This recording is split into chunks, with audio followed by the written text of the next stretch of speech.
Mensagem do céu. Querido meu, querida minha, queria começar aqui o aconselhamento de hoje, um aconselhamento importante que nós estamos aqui tratando. Uma pessoa me escreveu falando acerca de que se a escritura não tem uma conotação machista, não é? Eu ando tão politizada que quando eu li machista, eu li marxista, gente, só para vocês terem uma noção de como eu ando politizada ultimamente, não é? Não, mas era machista mesmo. Então, ela coloca o seguinte para mim: olha, Céu, por que o dever da esposa no lar é tão pesado? As exigências das mulheres nas escrituras não são muito maiores do que as exigências do marido? Teria as escrituras uma conotação machista por ter sido escrita basicamente por homens, não é? Então, minha linda, a coisa mais complicada que eu vejo é quando nós temos um olhar discriminativo das escrituras, não é? Vocês estão ouvindo aí as batidinhas ainda, porque a reforma continua, queridos, mas se eu e o Wilker esperarmos a reforma acabar para vir para cá sem barulho, aí a gente não vai conseguir nunca mais vir para cá. Nós não temos data para terminar essa reforma, que era para 3 dias e agora virou talvez 3 meses, não é? Mas olha só, então releve os batidinhas aí, tá bom? E o que acontece, meus amados? Todas as vezes que nós tivermos uma situação, uma conotação das escrituras sem o conhecimento profundo dela, nós vamos entender dessa maneira. Se você for estudar, na verdade, as ordenanças bíblicas sobre casamento, não é, uniões abomináveis, todas as uniões elas são condenadas aos homens na maior parte, não é? É o homem que se une com pessoas que não poderia, é o homem que se une com a madrasta, é o homem que se une com a irmã, é o homem que se une, uma série de coisas até contestáveis, pelo fato do próprio Abraão vindo, nosso pai Abraão, ele era casado com a minha irmã, ele era casado com a filha do pai dele, não é? Que era Saraí. E Saraí, ela era meia irmã, ele não mentia quando ele disse, olha, diga você que é minha irmã, ela era mesmo irmã dele, não é? Então, assim, quando você deparar com uma situação, num contexto como esse, onde parece que para a mulher é bastante pesado o nosso fardo, você precisa olhar o contexto bíblico de como é cobrado do homem tudo. Do homem é cobrado tudo. As decisões, o homem, inclusive, eu já compartilhei com vocês aqui a situação que nós tivemos do marido de Noemi, de levar os meninos, não é, os 2 filhos para a terra de Moab, e acabou matando os meninos ali, ele mesmo morreu ali, deixou a mulher viúva, as esposas dos filhos viúvas, por uma decisão errada que o homem tomou. Então, sobre o homem, minha linda, pesam vidas, decisões de vidas, inclusive de toda a família, como é o caso que nós vimos dessa questão de Lemeque, não é? Onde ele simplesmente acaba pondo os nomes errados nos filhos, ele acaba tomando iniciativas com certeza que não deveria ter tomado, não é? Então, o que ocorre dentro desse contexto que nós estamos vivendo? Muitas vezes ela colocou que está escrito assim, é melhor morar no deserto do que morar com a mulher rixosa. E Céu, quando é o marido rixoso, por que não está escrito lá? Que é melhor eu morar no deserto do que eu morar com o marido rixoso. Eu não sei como é que está o casamento dela, ela não escreve, mas minha linda, você deve estar atravessando amarguras aí no seu coraçãozinho, não é? Porque você só consegue ver o seu direito. Quando nós estamos aí ligados no nosso direito, muitas vezes, nós deixamos de ver o direito do outro, não é? E a necessidade do outro em relação às nossas vidas. Então, primeiramente, eu gostaria que você mudasse o seu olhar em relação ao seu marido. Seu marido não é seu rival, minha linda, não é? Servir aos nossos esposos é uma honra, é uma honra. Olha, eu vou contar para vocês aqui dos aconselhamentos que eu tenho com solteiras. Queridos, vocês não têm noção, você que está casada, você não tem noção do que é viver na solidão. Você não tem noção dos aconselhamentos que eu tenho, onde muitas mulheres elas chegam ao pensamento de até desistir de viver, não é? Pela solidão que elas estão acometidas. Então, assim, muitas vezes nós deixamos de ver quão abençoadas nós somos por não sermos sozinhas. E aí o que acontece? O lar da gente, minha linda, somos nós que fazemos. É a esposa que faz o lar, não é? Então, assim, existem muitas coisas que aconteceram ultimamente, principalmente nas últimas décadas, por causa da revolução sexual, inclusive, onde a mulher deixou o seu papel de esposa e mãe e assumiu um papel de também trazer os recursos para dentro de casa. Por que eu tenho alguns problemas com esses conceitos? Porque, olha só, ela jamais vai conseguir comprar a paz, a estrutura dos filhos, a educação dos filhos, não é? Eu acredito que existem condições da mulher poder, sim, conseguir coadunar, conseguir fazer, equacionar o tempo dela de trabalho e o tempo dela no lar. Só que, gente, é um trabalho extremamente pesado. Jamais o Eterno colocaria um peso como esse do sustento da família também sobre os ombros da mulher. Só que essa mulher, por exemplo, eu sou uma mulher contemplada com a graça do Todo-Poderoso de poder me dedicar ao meu lar e ao meu ministério. Não é? Eu tenho um esposo que me cerca de cuidados, de zelo. Ele acredita que o meu bem preciosíssimo, nós atravessamos um momento financeiro muito terrível, e eu disse para ele, eu falei, amor, eu vou levar meus currículos e eu vou arrumar algum lugar para eu trabalhar, eu preciso te ajudar.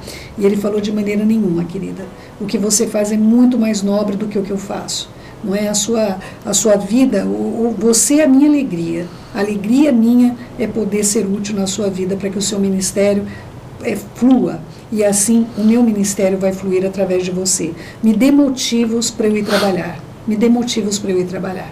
Foi essa palavra que meu marido me deu alguns poucos meses atrás, não é? Quando nós atravessamos um momento extremamente caótico financeiro que nós vivemos, tá bom, queridos? Então, assim, o meu casamento, queridos, não há mérito da minha parte, por eu ter... por que não há méritos? Eu vou explicar para vocês por que não há mérito da minha parte. Porque eu só obedeci o que estava escrito, queridos. Não foi uma ideia da minha cabeça. Eu falei, olha, agora eu vou fazer assim, entende? Eu descobri o meu papel no lar. Eu descobri que eu devo ser uma auxiliadora. Eu não sou a mandona, eu não sou a que decide. Há situações, queridos, que eu tomo uma decisão, meu marido quer outra coisa. E a ideia dele sempre vai ser honrada, independentemente dele estar certo ou ele estar errado, queridos. Ele é líder e ele responde ao Pai. Caso as coisas não deem certo, é a responsabilidade dele. Caso as coisas deem certo, é responsabilidade e mérito dele. Vocês compreendem isso? Essa responsabilidade não cabe sobre mim, sobre os meus ombros, entende? Então há situações, por exemplo, que eu já vi meu esposo tomar uma decisão errada. Até muitas vezes, quando ele tomou a decisão errada, eu pensei no meu coração que aquilo estava sendo uma decisão errada. Mas eu não podia tomar outra atitude a não ser orar pelo meu esposo, porque eu quero o bem dele. E, queridos, olha, a coisa mais complexa que eu vejo dentro dos casamentos, quando eu leio um e-mail como esse, é que parece que as pessoas estão se tornando rivais, não é? Você já viu um barquinho onde fica duas pessoas no barquinho para remar? E elas têm que remar para o mesmo lado, não é assim? O que acontece se as duas pessoas sentam uma na ponta, outra na ponta, e elas remam contrário uma à outra? Você sabe o que acontece com o barco? Você já viu isso? Não viu nem em filme, hein? O barco fica em círculo, querido. Fica igual se fosse um carrossel, não é? Ele não sai do lugar, ele permanece, ele não chega a lugar nenhum. E a maior parte dos casamentos onde eu vejo essa mentalidade da esposa, não é? Essa mentalidade, por que eu vou cobrar da esposa? Ah, porque as escrituras cobram. Não, minha linda, é que você é a pessoa que faz o seu lar. É lamentável isso, não é? Mas é você que faz o seu lar. Olha só, meu esposo está para atravessar uma prova bastante difícil, uma prova, queridos, é bastante complexo até eu tratar sobre isso, porque essa prova do meu esposo, ninguém passa, queridos. O que mais me deixa aborrecida é uma prova assim caríssima, absurdo o valor dessa prova, absurdo, absurdo. Parece que a prova já é feita para ninguém fazer, não é? E aí você vai lá, empenha um valor absurdo que você não tem e você ainda consegue ser reprovado, né? E se sentir, o que você sente quando você é reprovado? Você se sente o máximo, não é? Muitas vezes as pessoas são reprovadas na prova porque não estudaram, são reprovadas porque não tem aptidão com aquela matéria. Não é o caso, meu marido sabe fazer aquela prova. Eu não sei o que acontece com ele, não é? No momento que ele vai prestar aquele exame, eu não sei se ele traz à memória todos os exames que ele não conseguiu passar, e ele simplesmente entra numa condição que não adianta, só o Eterno pode ajudar o meu esposo. Coisas que estão evidentes assim, na frente dele, ele não consegue simplesmente localizar. E essa prova é uma prova complicadíssima, porque a prova é assim, a prova você entra dentro de uma máquina aqui no Brasil, lá nos Estados Unidos, e você tem que arrumar uma máquina totalmente detonada, com vários bugzinhos para você arrumar, que eles colocaram lá dentro, eles sabem onde estão os problemas. E é assim que vai ser analisada a pessoa que vai fazer esse exame. As pessoas saem de lá, queridos, meu marido contando para mim, falou, olha querida, eu não sei como é as esposas daqueles homens, mas olha, o jeito que eles saem de lá, parece que eles estão em estado de desespero, não é? E assim, queridos, eu estou pronta para o meu esposo ser aprovado e estou pronta para o meu esposo não ser aprovado. Eu sempre estou pronta e disposta a ajudá-lo. Se ele vencer, se ele passou, eu vou comemorar ao lado dele, e se ele não conseguir, eu vou estar ao lado dele como consolo. Entende? É uma prova bastante dispendiosa para a nossa família. Nós não temos essa condição de fazer uma prova e não passar, não é? Mas o Eterno nessa semana me disse algo muito grande. Ontem, na verdade, ontem foi um dia onde o Eterno tocou muito o meu coração, um dia de consagração, é um dia onde o Eterno fala muito o meu coração, e ele falou, filha, se ponha na torre de vigília. Se ponha na torre de vigília pelo seu marido.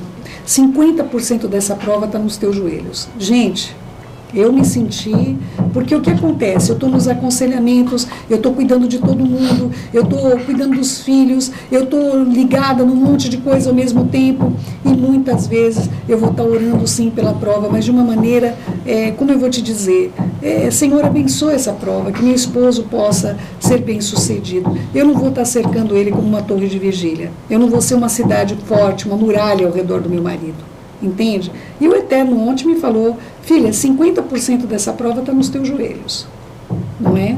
Então, queridos, essa semana eu quero me dedicar especificamente, tempos específicos, onde eu vou parar absolutamente tudo, e eu vou ser torre de vigília na vida do meu esposo, porque a vida dele é extremamente importante para mim. Então, eu compreendo, queridas, né, as esposas que estão me ouvindo, e os queridos maridos que estão me ouvindo, se vocês não têm um clima de admiração, porque o meu coração admira demasiadamente o meu marido. Isso quer dizer que eu relevo os erros do meu marido? De maneira nenhuma, eu não sou cega, queridos. Eu sei onde meu marido precisa ser ajudado, mas o mais maravilhoso é que ele também sabe, não é? Então, meu coração admira grandemente. Meu coração admira grandemente. Então, assim, eu sei que se vocês entraram num relacionamento onde tantas rixas, onde tanto você só consegue ver a coisa negativa, ele não me dá atenção, ele não liga para mim, ele não me chama de meu amor, não é? Principalmente se deteriorou a vida sexual do casal.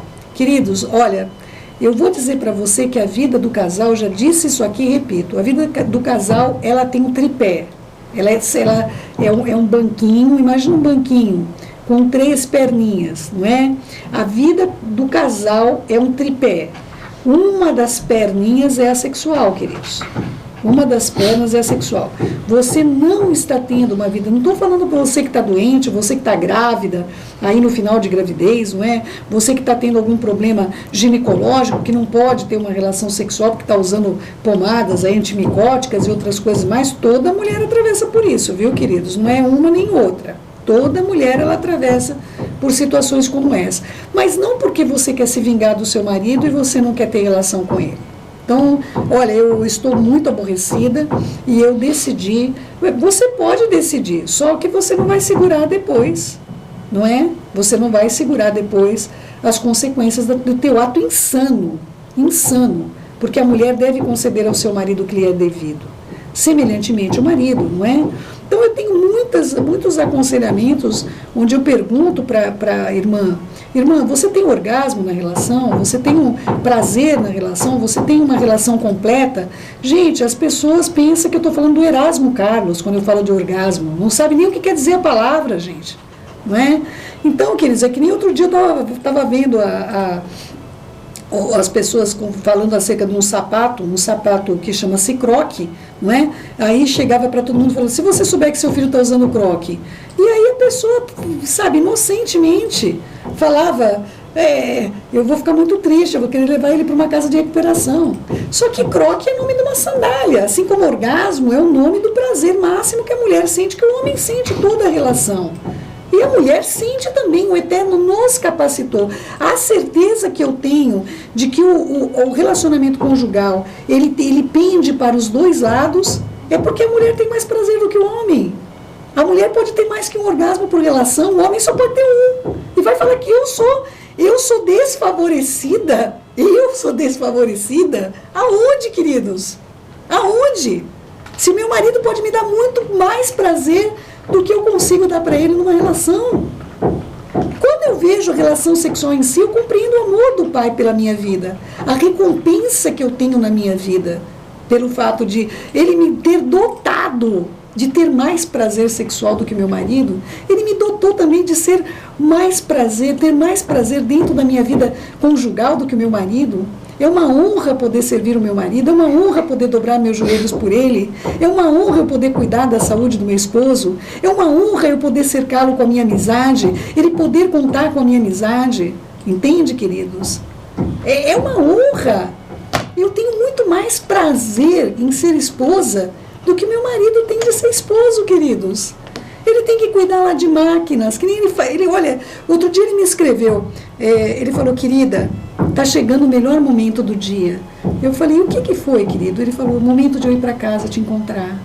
Queridos, nós somos casados há anos e anos. Nós fomos lá para o Rio de Janeiro, para uma sinagoga querida, amada nossa, não é? E chegou um dado momento, ele estava carregando a malinha assim, pesada, a mala que ele estava carregando, a gente estava com todas as coisas lá dentro da mala. Falei, amor, deixa eu te ajudar. Ele falou, de jeito nenhum, você já carrega tudo na minha vida.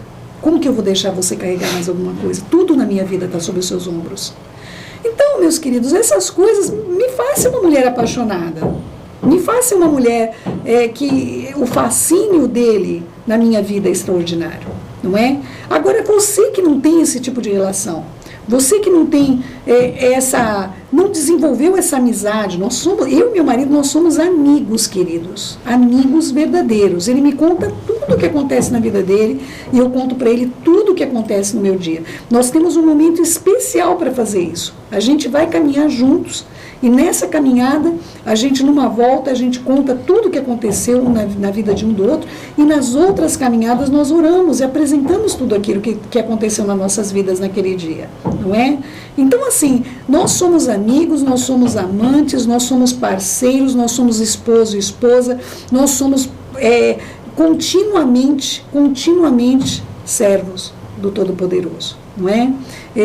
Essa semana que passou, eu fui acometida de 3 noites, 3 pesadelos, não é?